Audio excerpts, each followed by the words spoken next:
नमस्कार दोस्तों, आज हम रीजनिंग का प्रैक्टिस सेट पहला देखेंगे। इसमें रीजनिंग के 20 इंपॉर्टेंट प्रश्न हैं। यदि आप railway, NTPC, RPF, constable, SSC, GD की तैयारी कर रहे हो तो ये प्रैक्टिस सेट आपके लिए काफी इंपॉर्टेंट है, क्योंकि इस प्रैक्टिस सेट में जो प्रश्न दिए गए हैं इसी टाइप के प्रश्न आपकी परीक्षाओं में पूछे जाएंगे। तो चलिए हम शुरू करते हैं प्रश्न 1 से। हमें पहला प्रश्न दिया है। प्रश्न कह रहा है कि निम्नलिखित विकल्पों में से संबंधित संख्या का चयन कीजिए। यानी यहाँ पर जिस प्रकार 13 का संबंध 16 से है, उसी प्रकार 27 का संबंध किससे होगा, ये हमें बताना है। ठीक है, तो ये हमारा नंबर एनालॉजी का प्रश्न है। तो हमें सबसे पहले यहाँ पर ये पता करना है कि इस 13 से 16 कैसे लिखा है, उसी प्रकार हम यहाँ पर 27 का बताएंगे। ठीक है, तो यहाँ पर देखिए, अगर हम लॉजिक लगाते तो यहाँ पर 13 से 16 यानी सिंपल से यहाँ पर कितना प्लस हो रहा है, तो यहाँ पर 3 प्लस हो रहा है। ठीक है, तो सेम तरीके से हम यहाँ पर क्या करेंगे, 27 में भी 3 प्लस कर लेंगे। तो जब हम 27 में 3 प्लस करेंगे तो यहाँ पर क्या होना चाहिए, तो यहाँ पर होना चाहिए 30। लेकिन ऑप्शन में देखेंगे तो ऑप्शन में हमारे पास यहाँ पर कहीं भी 30 नहीं है, तो ये लॉजिक तो हमारे यहाँ पर नहीं लगेगी। ठीक है, तो यहाँ पर देखिए, अगर हम दूसरी लॉजिक लगाते तो यहाँ पर क्या कर सकते हैं, 13 का वर्ग करके देखते हैं। तो 13 का वर्ग कितना होता है, तो 13 का वर्ग होता है 169। कितना होता है, 169।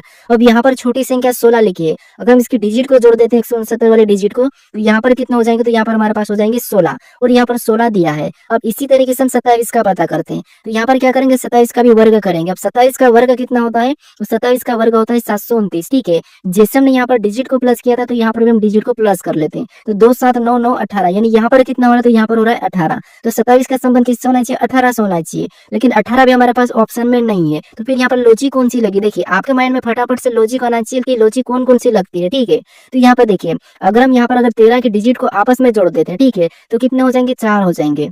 और जब हम 4 का वर्ग करेंगे तब हमारे पास यहाँ पर कितने होंगे, 16 हो जाएंगे। ठीक है, और यहाँ पर 16 दिया है। अब इसी तरीके से हम 27 का पता करते हैं। ठीक है, तो यहाँ पर 27 की डिजिट को आपस में जोड़ेंगे तो 2 और 7 कितने हो जाएंगे, 9 हो जाएंगे। ठीक है, जैसे हमने यहाँ पर वर्ग किया तो इसका भी हम वर्ग करेंगे। तो 9 का वर्ग कितना होता है, तो 9 का वर्ग होता है 81। अब 27 का संबंध किससे होना चाहिए, तो 81 से होना चाहिए। अब ये ऑप्शन में देखिए, तो ऑप्शन नंबर हमें यहाँ पर बी में दिया है, तो ऑप्शन नंबर बी हमारा यहाँ पर सही जवाब होगा। ठीक है, बस आपके दिमाग में लॉजिक आना चाहिए कि फटाफट से लॉजिक कौन सी लगती है, कौन कौन सी लगाना चाहिए। अब चलिए हम बढ़ते हैं प्रश्न 2 पे। अब दूसरे नंबर का प्रश्न दिया है। अब प्रश्न कह रहा है कि नीचे दी गई श्रृंखला श्रेणी में अगली संख्या ज्ञात करें।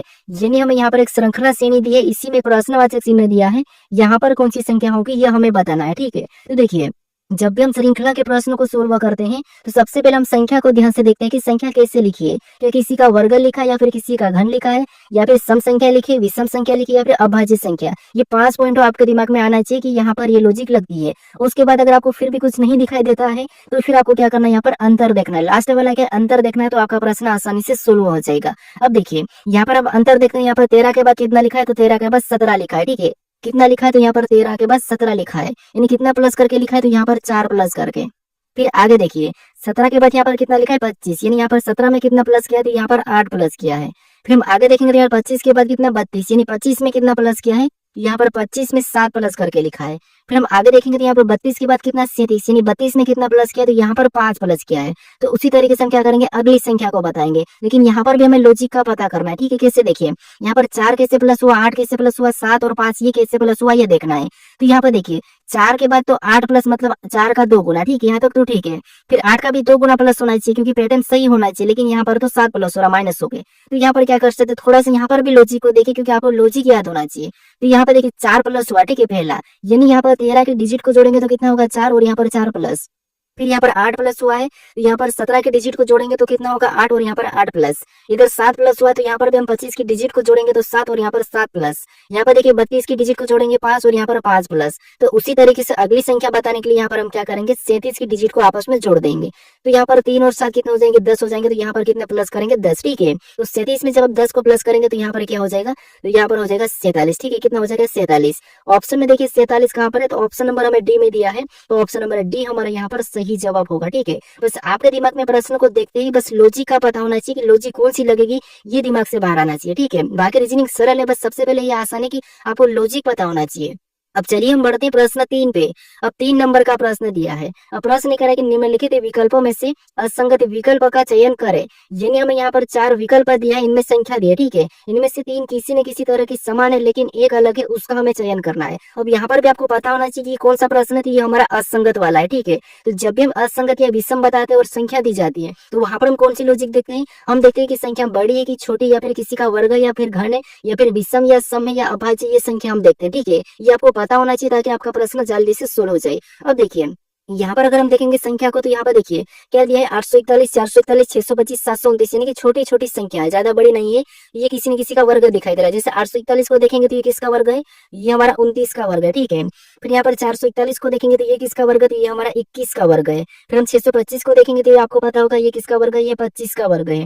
फिर यहाँ पर 729 को देखेंगे तो ये किसका वर्ग है, तो ये आपको पता है 27 का वर्ग है। अब यहाँ पर देखेंगे तो सारे की सारे क्या है, इनके वर्ग है। तो यहाँ पर हमें अलग कैसे बताना था, वो भी तरीके आपको पता होना चाहिए कैसे बताना। देखिए जैसे अब हम देखेंगे कि यहाँ पर किस किस संख्या का वर्ग है, तो आप देखोगे 29, 21, 25, 27, यानी यहाँ पर हमें 21, 25, 27 ये तीन संख्या दिखाई दे रही है। ये संख्या तो हमारी कौन सी, ये हमारी विषम संख्या, ठीक है। कौन सी, विषम संख्या। वैसे तो सारी विषम संख्या है, लेकिन हमें जो जो 29 दिखाई दे रही है कौन सी संख्या, तो विषम भी और अभाज्य भी है। कौन सी है, अभाज्य भी है, ठीक है। कौन सी, अभाज्य भी। तो इसीलिए ये हमारे क्या होगी, असंगत होगी, ठीक है। तो ऑप्शन नंबर हमारा यहाँ पर ए वाला सही जवाब होगा, क्योंकि आपको लॉजिक पता ही नहीं रहता, क्या करते हैं आप यहाँ पर प्रश्न को सोल्व करने में टाइम लगाते हो, ठीक है। अब चलिए हम बढ़ते हैं प्रश्न 4 पे। अब 4 नंबर का प्रश्न दिया है। अब प्रश्न कह रहा है कि उस वेन आरे का चयन करें जो निम्नलिखित वर्गों को दर्शाता है। यानी हमें यहाँ पर लड़के दिया है, लड़कियों दिया और बच्चे दिया है, इनके वेन डायग्राम कैसे बनेंगे, ये प्रश्न पूछा है। अब आपके दिमाग में आना चाहिए कि वेन डायग्राम का प्रश्न है, हमें 3 शब्द दिए, हमें क्या करना है, इनका वेन आरेख बनाना है। तो यहाँ पर क्या कहते हैं, कैसे सोल्व करते हैं आपको पता होगा। देखिए हम क्या करते हैं, सबसे पहले हम देखते हैं कि जो शब्द जो वर्ग दिए हैं उनको ध्यान से देखते हैं कि उनका आपस में कोई संबंध है या नहीं है।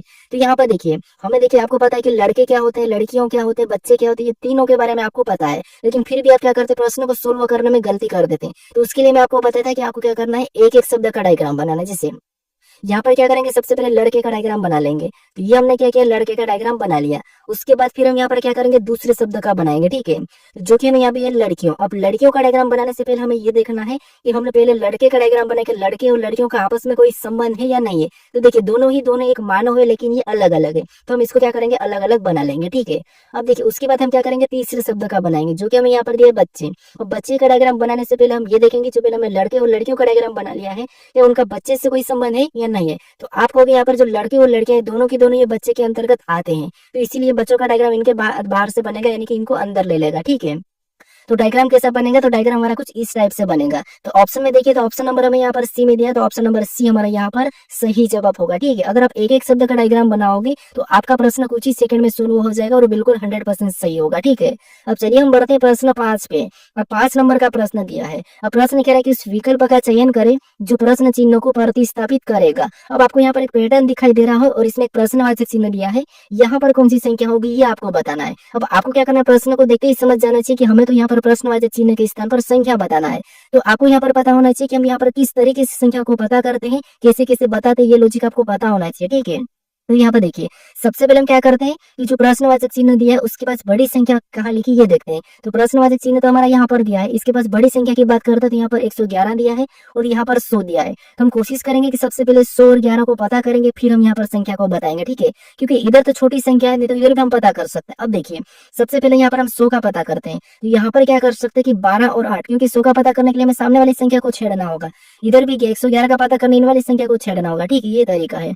तो यहाँ पर देखिए अगर हम यहाँ पर 12 और 8 को ऐसा क्या करें कि हमें 100 मिले, तो देखिए अगर हम इसका आपस में गुणा कर देते हैं तो 12 8 कितना होते हैं, तो 12 8 होते हैं 96 और यहाँ पर कितना लिखा है 100 लिखा, मतलब पास में चले गए, ठीक है। तो अब क्या कर सकते, देखिए यहाँ पर हम क्या करेंगे, 4 प्लस करेंगे तब हमारे कितने होंगे, 100 हो जाएंगे। तो 4 कहाँ से लाएंगे, तो यहाँ पर अगर हम इसका भाग दे देते 2 से, यानी 8 में 2 का भाग देंगे तो कितना होगा 4, यानी कि 8 का आधा प्लस करना है, गुणा करके 8 का आधा प्लस, तो कितना हो जाएंगे 100 और 100 यहाँ पर दिया है। अब इसी तरीके से हमें दूसरे पैटर्न में भी पता करना, ना कि दूसरा तरीका, ठीक है। कुछ स्टूडेंट क्या करते हैं दूसरा तरीका लगा देते हैं। तो यहाँ पर सेम तरीके से हमें वही जो यहाँ पर लॉजिक है वही फॉलो करना है। तो यहाँ पर 18 में 6 का गुणा करा तो 18 6 कितने होते हैं, तो यहाँ पर होते हैं 108, कितने होते हैं 108। अब हमने क्या करा था, यहाँ पर 8 का आधा करके प्लस करा था, तो इधर हम क्या करेंगे 6 का आधा करके प्लस कर लेंगे। तो 6 का आधा कितना होगा 3, तो यहाँ पर 3 प्लस करेंगे तो यहाँ पर कितने हो जाएंगे 111 और यहाँ पर 111 पे दिया है। यानी आपको दोनों पैटर्न में एक ही तरीके से संख्या पता